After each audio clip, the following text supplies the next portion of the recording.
All right, so we're going to quickly recap here. Just my name is Nichole Huff. I am an assistant professor with the Department of Family Sciences, and I'm an extension specialist in family finance and resource management with Family and Consumer Sciences Extension here at UK. And so as I was mentioning before we began recording, the idea of financial resiliency is something that we often don't think about. And so, when we are thinking about bouncing back in situations, one thing that we want to bounce back from is if we face any kind of financial hardship. And I think this past year reminded us of exactly, what that we might have to do that from time to time and that no one is immune. So let's see here if I can advance. All right, so today in the next 20 minutes or so, what we're going to talk about are this idea of spending leaks. What is a spending leak? How do I identify a spending leak? And then what are some of the financial impacts of leaky budgets? And then, of course, we're going to end with some action steps, some strategies for establishing stronger financial habits. And, we're barely into February. And so, January was the month that went on forever. And, in the new year, it's often a time to set new goals. But setting financial goals and financial resolutions is also important for a new year's a good time, but for any time. And just like other disciplines in our life, we have to exercise our financial discipline in order to be financially healthy and to maintain that health and well-being with our finances. So it's like any other muscle, we have to exercise it. Now, as we are talking about this topic of spending leaks, I love this quote. It's a quote that one of my colleagues uses a lot, especially when we're talking about this topic. And so I think it is very appropriate here. But beware of little expenses. A small leak will sink a great ship. And I think that is spending leaks at the very core. At the very core. And so, why should you care about spending leaks, right? These little innocent purchases here or there. I think like with financial resiliency, COVID-19 has shown us to always expect the unexpected. And that, a year ago, I would say very few of us could have ever imagined what this last year would have been like. And many of us have had, tighter finances this year, just unexpected finances, whether it's bills that are going up or losses of jobs or having to reallocate resources, pay differently for childcare, manage things differently. And so, we all need to be better aware of how to allocate those resources. And so I don't know, and you're welcome to comment here in the chat, but I don't know if any of you've noticed your grocery bills going up lately, that the price of groceries are going up, or your electric bill. You may see different things going up, and that is not in your mind. The consumer price index from 2019 to 2020 in December shows that food and beverages have increased 3 to 4%. And other goods and services are up about 3% as well. And so that is, that's a big expense. And so we either have to make more money or we have to figure out how to control the money we have a little better to accommodate what is changing around us. Okay, so what exactly is a spending leak? So spending leaks are those, seemingly small, innocent purchases that over time can add up. And if they go unchecked, they have the, propensity or the possibility to kind of wreak havoc on our budget or to drain our budget over time. Okay, so now I want to ask you, what are, so think back maybe to the last month And what are some of the purchases you have made recently? So if you've been through a drive-through recently or an impulse buy, an online purchase. So list some of the things you have purchased recently. Oops.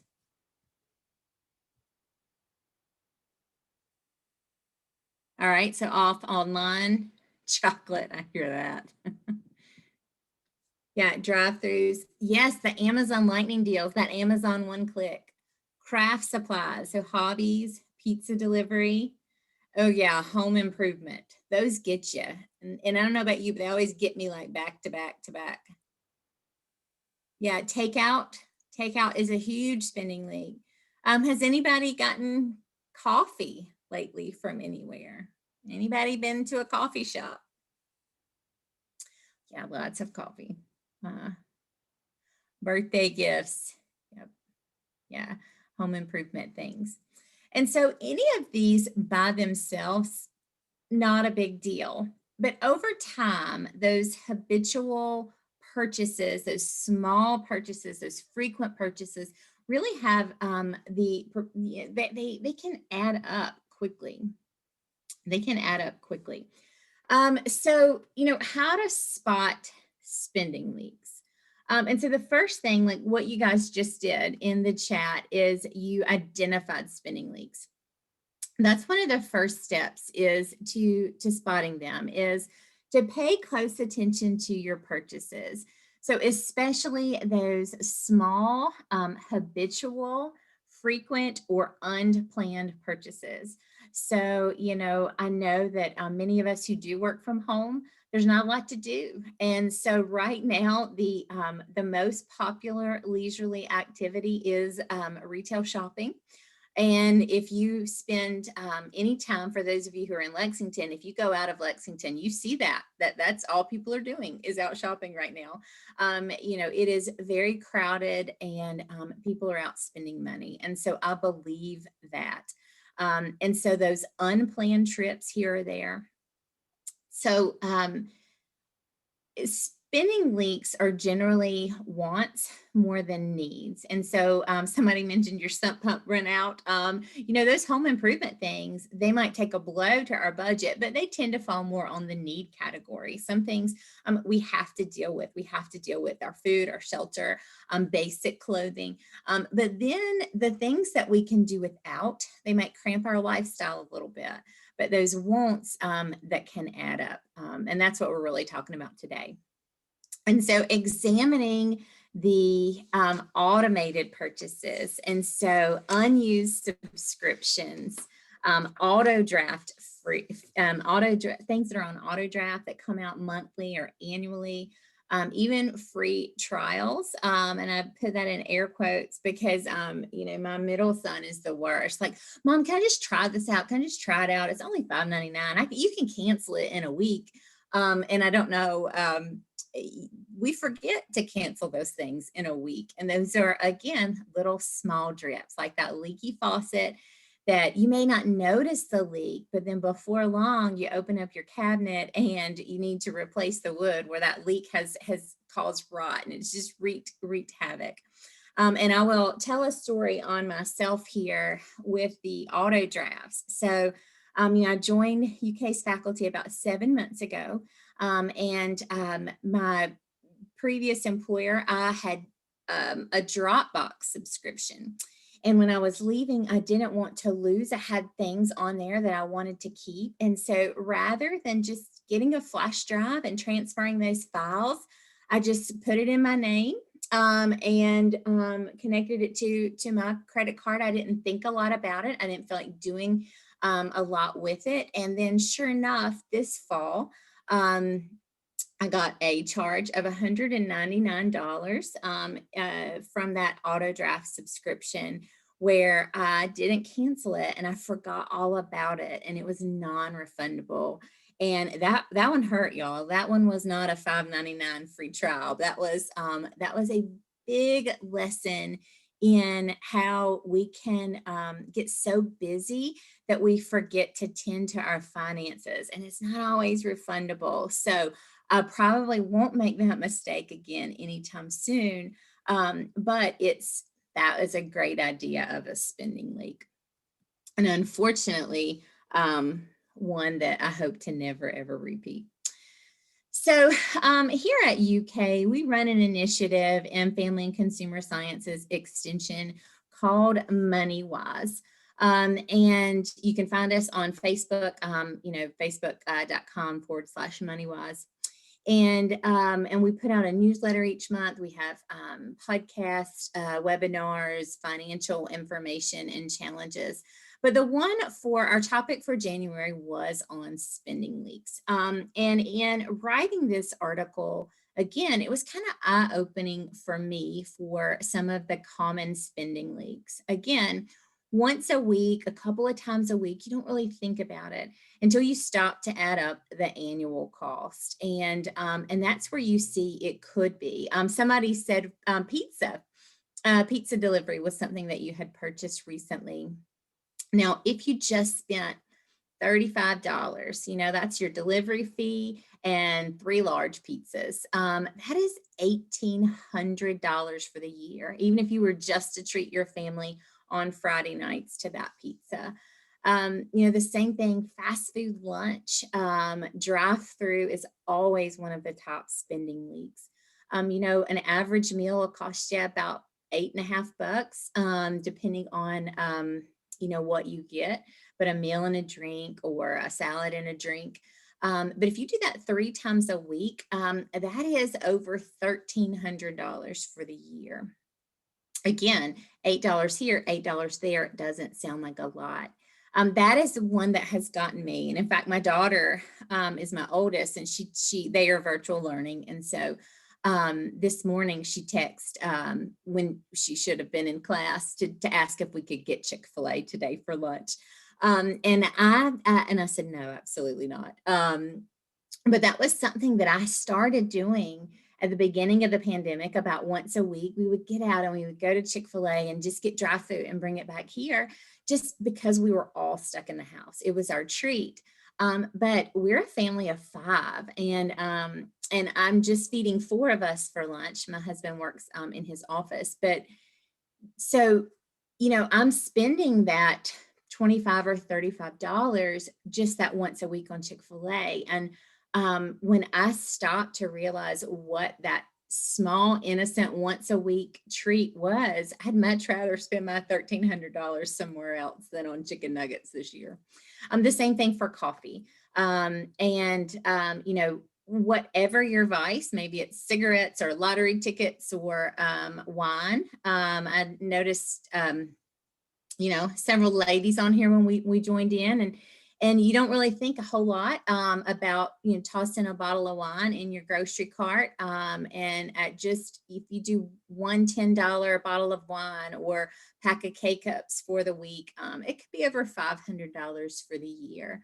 And then one other example while we're on this slide is with streaming services. Many of us do have multiple streaming services. We may be paying for cable, but we're also streaming, we try not to name drop, but you can imagine there are several out right now, from Netflix to Hulu to Disney Plus to Discovery Plus to ESPN Plus. Every network has a streaming service, and they seem inexpensive. You can join for $5.99 or $7.99. And so many of us have multiple streaming services, and we probably are not watching them all with enough frequency to justify the expense.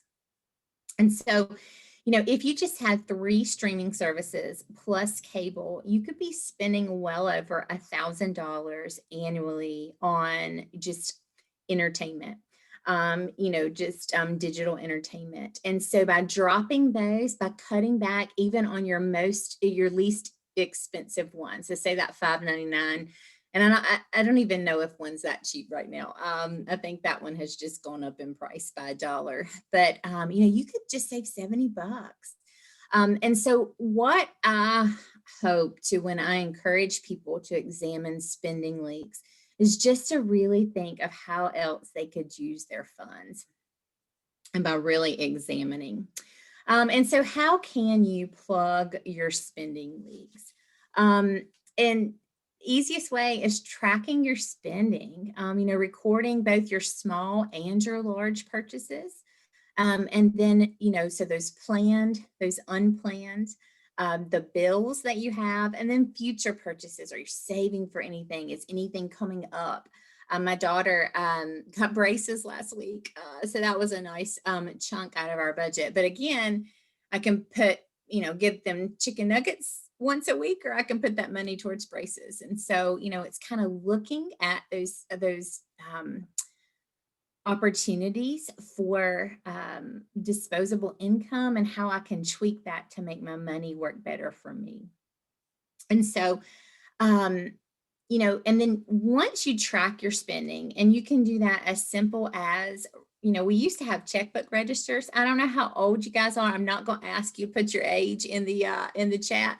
But years ago, we would record our purchases in a checkbook register, and now we don't. We can swipe our debit card, we can swipe our credit card, we might pay back cash, but there's so many different ways we can pay. Amazon One Click, Apple Pay, and so it can be hard to track our purchases because they are kind of everywhere. And so maybe just keeping a notepad in your purse, or an app on your phone, or a notes app on your phone.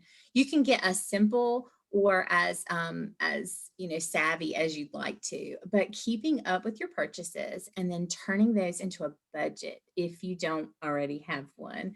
I know budget's not a fun word, but it is part of that financial discipline, like exercising that financial muscle. And if you want to be financially healthy, a budget is just part of it. Because when our income exceeds our expenses, that creates opportunities for savings. But when our expenses exceed our income, that generates debt, and that's what we all want to avoid. And so biggest tips: track those spending, look for trends, figure out, hey, do I really want to spend $1,500 a year on fancy coffee? It smells good, it tastes good, it's convenient. But would I rather set a bigger savings goal and save for a vacation or a new piece of furniture or my child's braces? Is there a better way that I can spend that money? And then canceling those unused services. Whether it's a streaming service nobody in your family has watched, whether it's a gym membership that you haven't been to since before the pandemic hit, and you probably might not go back if you're honest with yourself.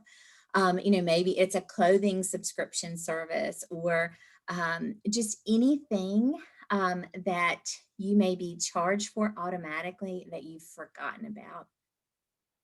And making those small swaps to save. So packing your lunch, brewing your coffee at home. Maybe it's more cost effective to invest in a fun coffee machine rather than, giving that to a barista a couple times a week. And then, like I said, just setting those bigger savings goals. And so, maybe instead of that Friday night pizza, making it at home, and then setting that family goal to when travel is possible again. To go on a nice vacation, or to, treat yourself to something. And then there may be other things that you guys have realized during the pandemic that are things you really don't need. There have been a lot of luxuries that I think I identified myself this past year that, I really didn't need. And there were opportunities to save when I kind of looked at my needs and wants and just decided to be mindful about plugging my spending leaks.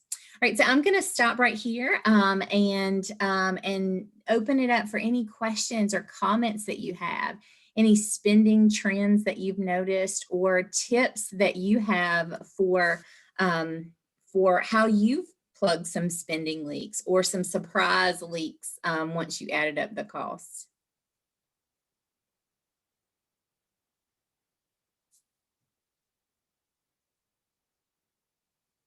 Did anyone notice anything that during the pandemic that was an expense that you didn't realize you were spending so much money on until you didn't have to?